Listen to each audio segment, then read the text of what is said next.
Last day in chapter 1 we discussed topic 1, 2 and 3. Now today I am going to explain topic number 5, 6. Sorry, last day we discussed 1, 2, 3 and 4. Now I am going to explain topic number 5, 6 and topic number 7. So these three topics will be discussed today, explained today, 5, 6 and 7. Topic number 5 is regarding classification. Sorry, it is a classification of business activities. So here first of all we have to see how many types of main business activities are there. Business activities can be classified into two main types. So there are two main categories. You know what are business activities? Business activities are those economic activities in which something is bought, something is produced, something is sold for the purpose of earning of profit and for the satisfaction of human want. So all these activities which come in business activities, they can be grouped into two categories. They are industry and commerce. Number A industry, number B commerce, and they are explained one by one as follows. First of all, what is industry? It refers to business activities which are concerned with extraction, reproduction, conversion, processing and fabricating of resources into useful goods. That means industry is concerned either with the extraction, that means taking something from the earth or from the nature. Reproduction, that means making different breeds of the same animal or birds. Conversion, that means conversion of raw materials into finished goods. Processing means making something step by step. And fabricating means joining two parts and making one product. So extraction of resources, reproduction of resources, conversion of resources, processing of resources and fabricating of resources into useful goods is known as industry. Group of firms producing the similar goods is also called industry. For example, jute industry. In Bengal there is jute industry which consists of many firms producing jute. Similarly, cotton textile industry which produces cotton textile goods. So group of firms is also called industry, but the firms should be producing the similar type of goods like jute industry. The term also includes certain services like banking, film, etc. That means in some cases to some services we also call industry, say banking industry, film industry, etc. Okay. So this is about industry. Then commerce. Commerce refers to activities that are necessary for facilitating exchange of goods and services. You know that in industry we make production of goods and these goods are produced for whom? For consumers. So these goods must be distributed, given to consumers, and to give such goods to consumers we need the help of commerce. So commerce includes those activities which are necessary for facilitating the exchange. Exchange means buying and selling of goods and services between buyers and sellers. It also includes those activities which are involved in removal of hindrances in the process of exchange of goods and services. It means that when the goods are bought and sold, when the goods and services are exchanged, then there are many hindrances, many problems, many obstacles. These obstacles are to be removed by the different activities of commerce. So commerce means those activities or those services which are helpful in the removal of hindrances in the process of exchange of goods and services. It provides necessary link between producers and consumer. That means commerce gives a link between producers and consumer. On the one hand there are producers, on the other hand there are consumers. So who connect them? Commerce connect them. So these are the two main business activities, industry and commerce. Now in topic number 6 and 7 I shall explain this classification of industry in topic number 6 and classification of commerce in topic number 7. So topic number 6, classification of industry. What is this topic? Industries may be classified into three main categories. They are primary industry, secondary industry and tertiary industry. Totally we have three types of industries, three groups of industry, three categories of industry. They are primary industry, secondary industry and tertiary industry, and they are explained as one by one. First of all, primary industry. Primary industry refers to genetic and extractive industry. That means there are two parts in primary industry, genetic industry and extractive industry. So primary industry consists of two main elements, genetic industry and extractive industry. Then secondary industry refers to construction industry and manufacturing industry. And thirdly, tertiary industry, it refers to some service industries. Now, in primary industry, I told you that there are two types of industry, genetic industry and extractive industry. Now, the question arises, what is genetic industry, what is extractive industry? Genetic industry is concerned with reproduction and development of living organisms. That means when we produce and reproduce, when we develop different animals, different birds, different other living things, this is called genetic industry. Say poultry farming is there, fishing is there, okay. So these are the parts of genetic industry: poultry farming, fishing, animal husbandry, etc. For example, animal husbandry, poultry farming, etc. Then second one is extractive. Extractive industry is concerned with extraction of natural resources. For example, mining industry, fishing industry. In mining, what do? We take something from the nature, from the earth. In fishing, what do? We take something from the water. So mining industry, fishing industry, these are called extractive industry. They are concerned with extraction of something from the nature. So these two are, genetic and extractive industries are the parts of primary industry. Now second is secondary industry. Here I told you that there are two types of industry: construction industry and manufacturing industry. Now what are these construction industry and manufacturing industry? See, construction industry is concerned with erection, engineering and architectural work. For example, housing and architectural industry. That means in construction industry, something is built, something is erected, like construction of roads, construction of buildings, dams, etc.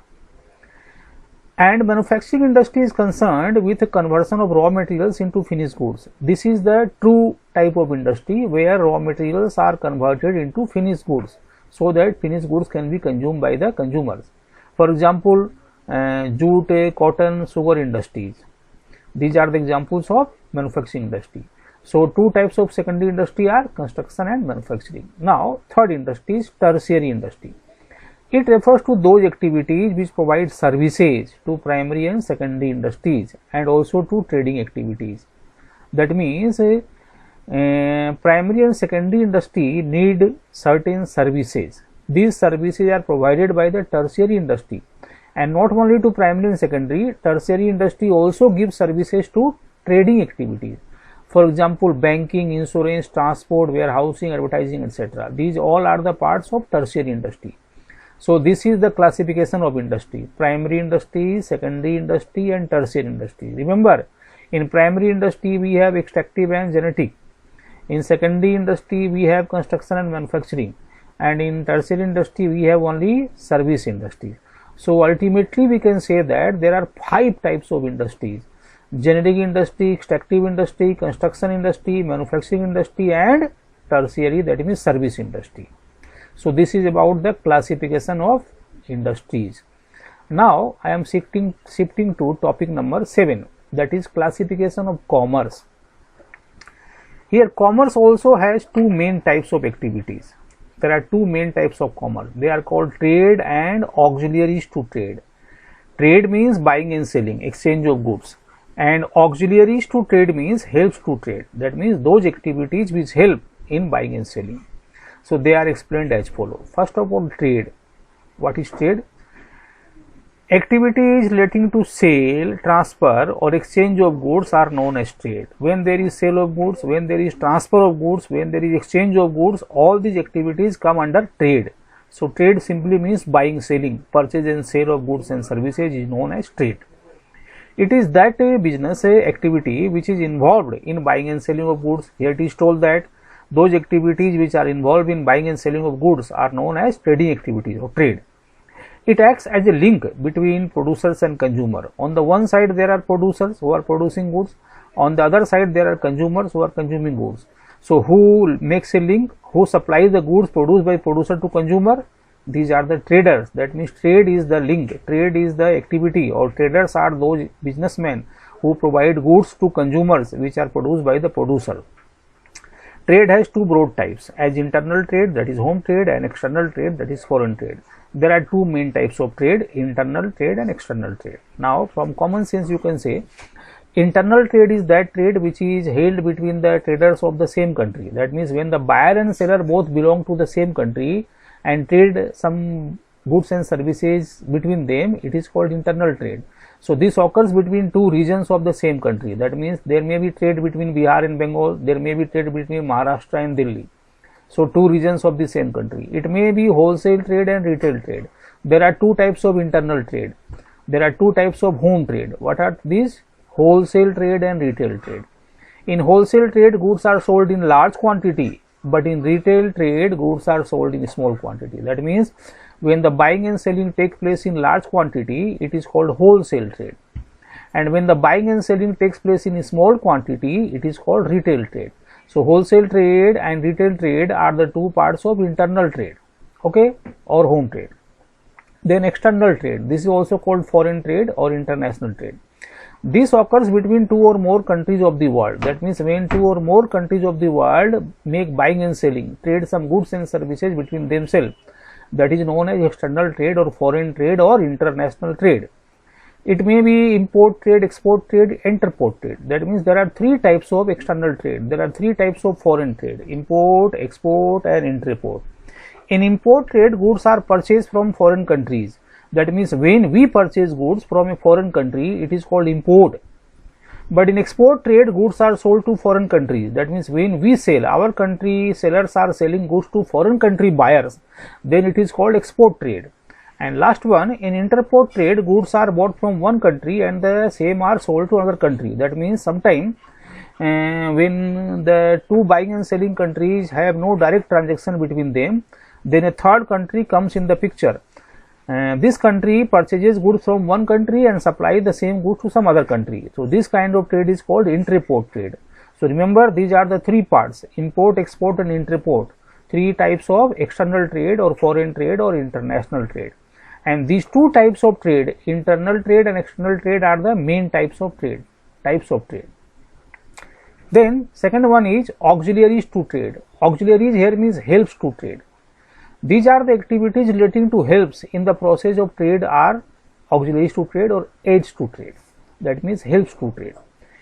These are the services which help in removing the hindrances which arise in course of production and distribution of goods. That means when the goods are being produced and when the goods are being distributed between buyers and sellers, then there may be some hindrances, there may be some problem, there may be some barriers or obstacles.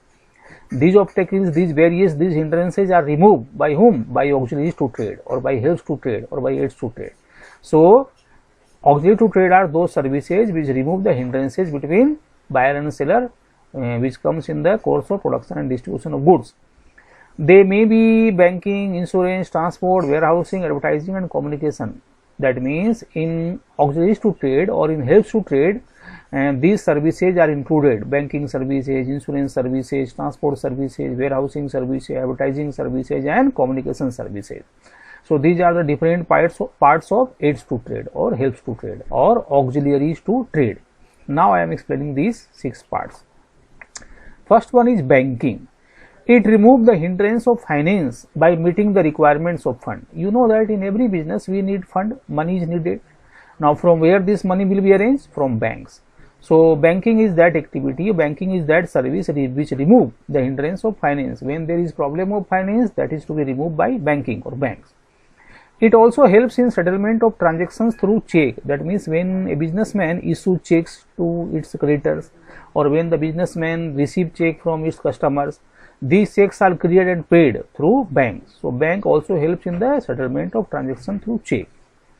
Then insurance. Second, it removes the hindrance of risk by indemnifying the losses relating to goods, assets and employees due to different risks in business. That means in business there may be different types of losses: losses of goods, losses of assets and losses of employees.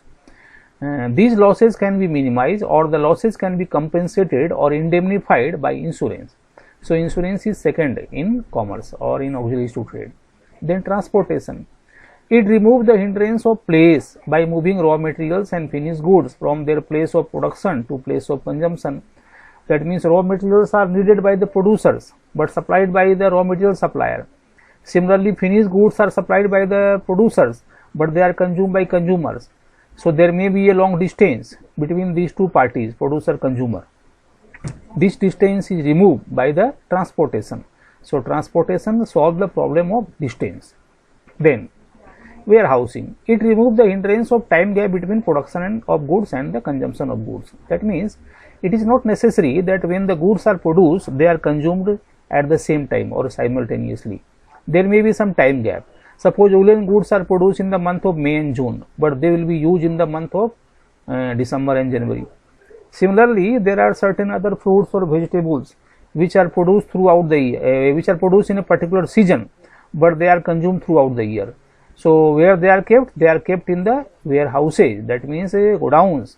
So warehousing remove the hindrance of time gap between production of goods and consumption of goods by storing and preserving the goods in godowns. That means in warehousing we store the goods, we preserve the goods. Preservation means keeping the goods safe, keeping it from the evaporation, from loss, from destruction, from damage, etc. So this is warehousing. Then advertising. It removes the hindrance of information by providing necessary knowledge of products, services, their price, utility, etc. to consumers. That means when the producers want to tell something to consumers regarding their product, or when the consumers want to know something about the products produced by different consumers, such informations are given by advertising. So through advertising, producer want to give information and consumer want to get information. So the hindrance of information is removed by advertising. Last one is communication.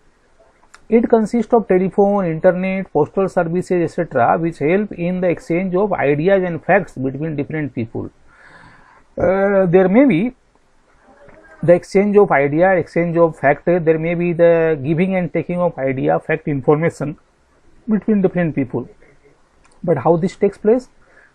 All these things take place with communication. That means either by telephone or by internet or by postal services, or maybe sometime orally.